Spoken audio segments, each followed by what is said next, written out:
가결산 재무제표 하도록 하겠습니다. 가결산 재무제표는 우리가 할 수 있는 방법이 있고, 그 다음에 이제 우리 안에서도 조금 전문가들이 있으시잖아요. 그 전문가들한테 맡겨야 되는 또 가결산도 있죠. 그러면 이제 우리가 할 수 있는 가결산 정도만 좀 설명을 좀 드리려고 그래요.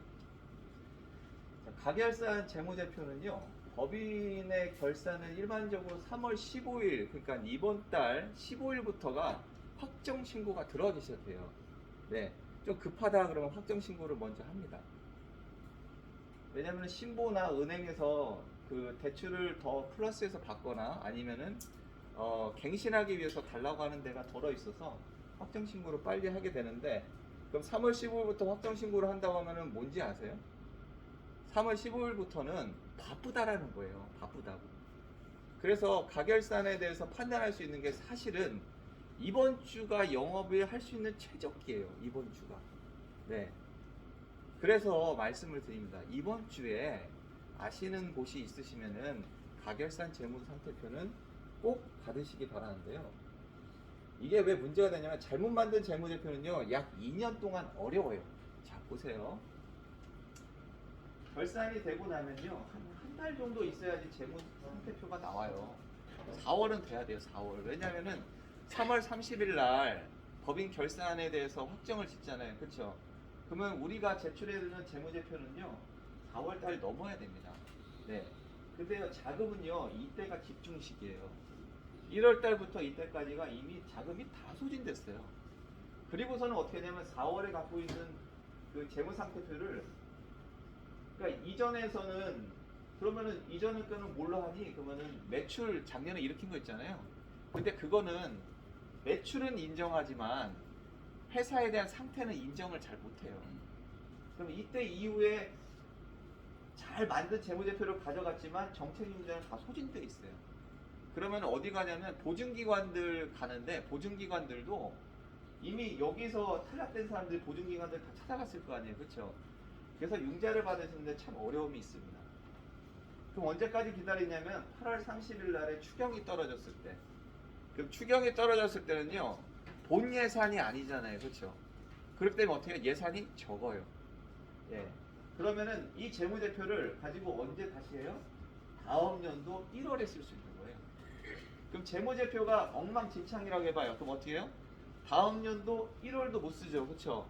그럼 새롭게 재무제표 만들 때까지 이때 기다려요. 근데 소진됐잖아.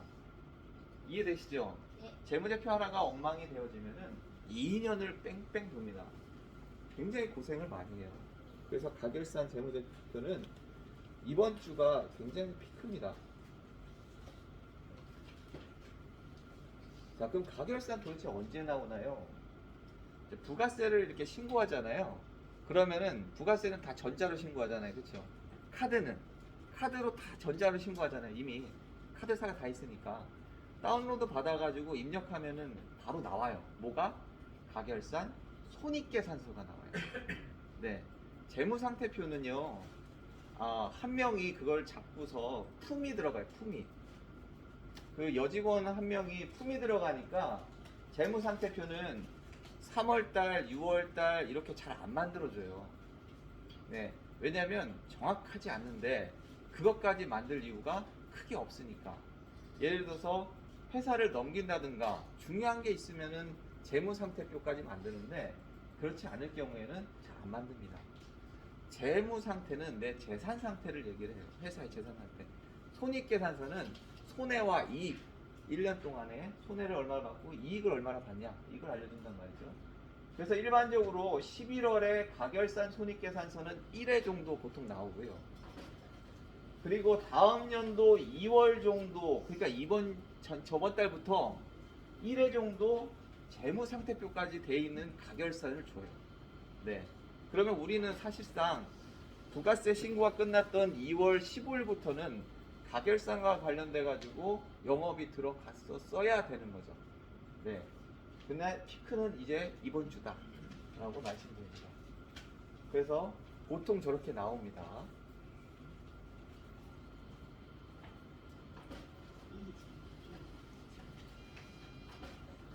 그럼 난 전문가가 아닌데 어떻게 해야 할까? 그쵸? 자, 이 정도는 알아야 됩니다. 이 정도는. 이제 전문가가 아니었을 때 해야 될 방법.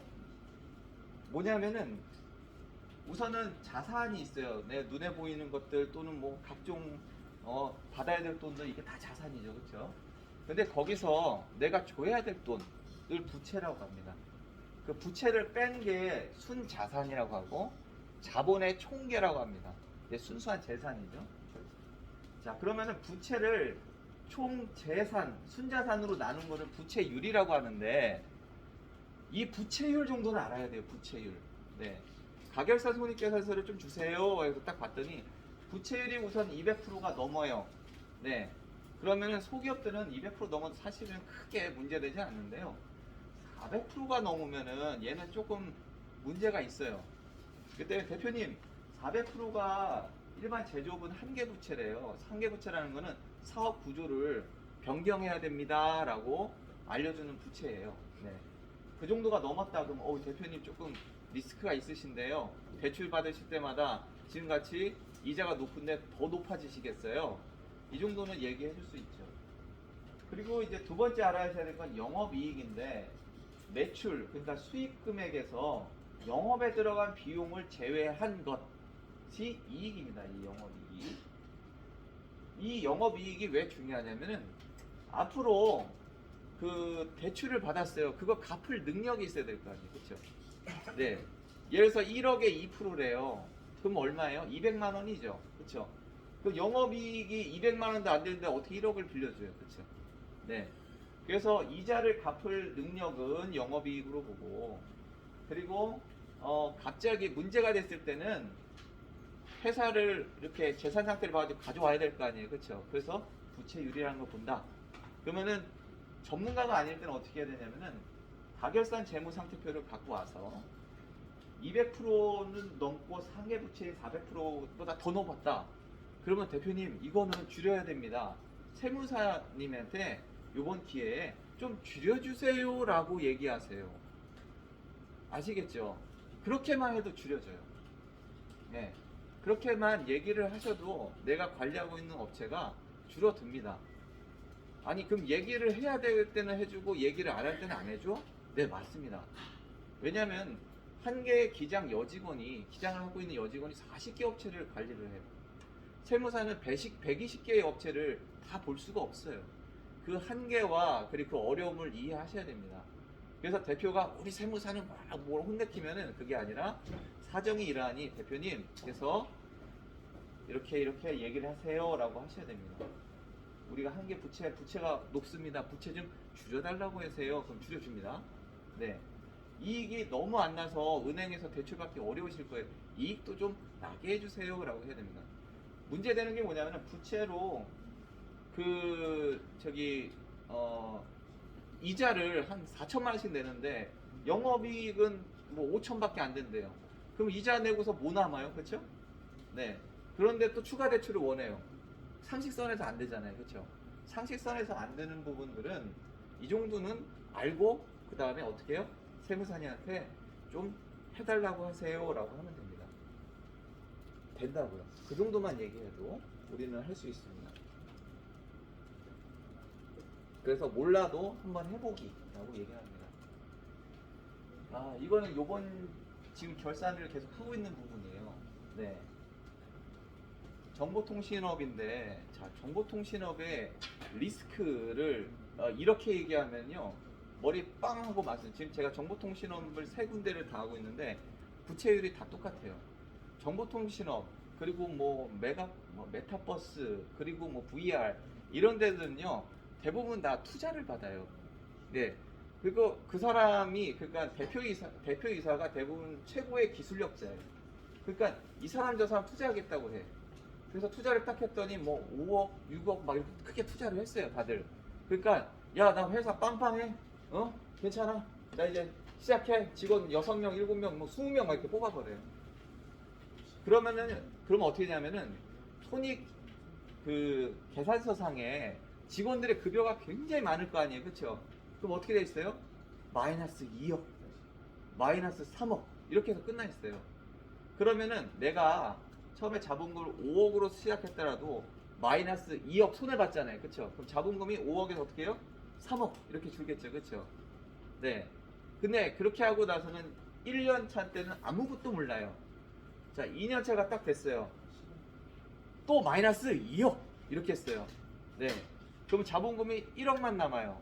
그런데 뭐가 남냐면은 법인은 이런 게 있어요. 결손이라는 게 있어요. 결손. 네. 결손.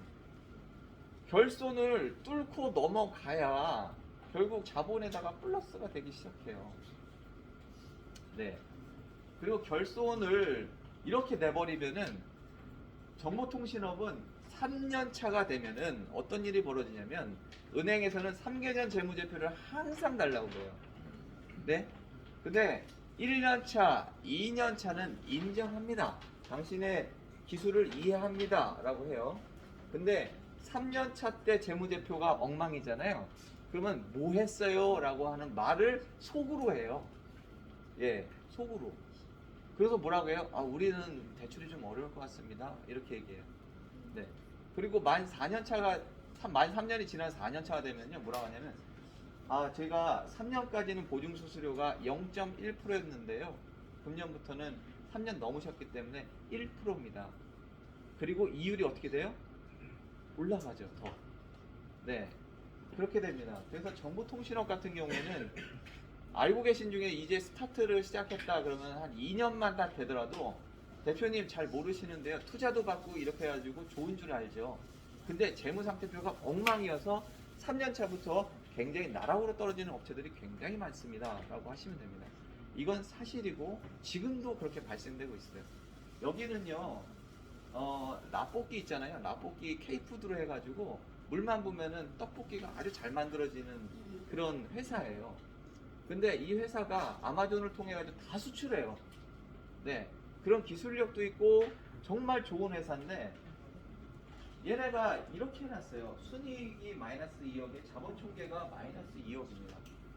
투자자들한테는 뭐라고 할 거예요. 그렇죠? 네.